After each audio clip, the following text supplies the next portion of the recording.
अस्सलाम वालेकुम दोस्तों आज हम रिस्टोर करेंगे रोलेक्स की वॉच को।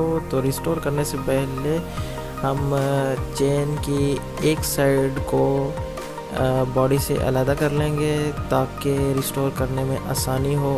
तो चलिए शुरू करते हैं।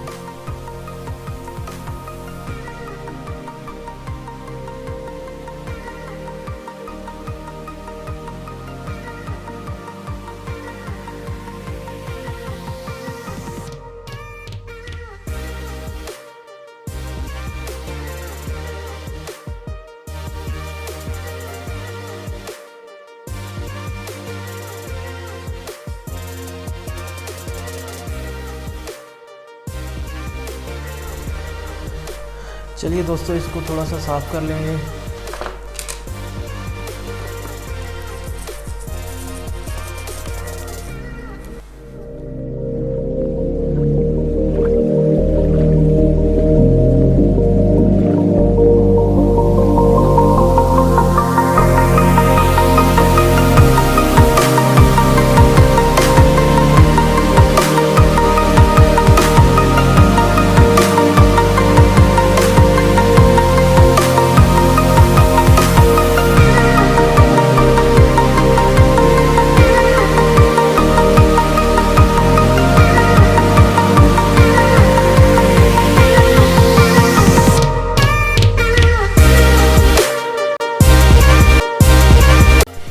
दोस्तों, ये बफिंग मशीन है जिसकी मदद से हम वॉच को पॉलिश करेंगे और ये पॉलिशिंग मटेरियल है जो कि हम पॉलिश करने के लिए यूज़ करेंगे। और ये बफ हैं दोस्तों, डिफरेंट साइज़ के बफ डिफरेंट चीज़ों को पॉलिश करने के लिए काम आते हैं।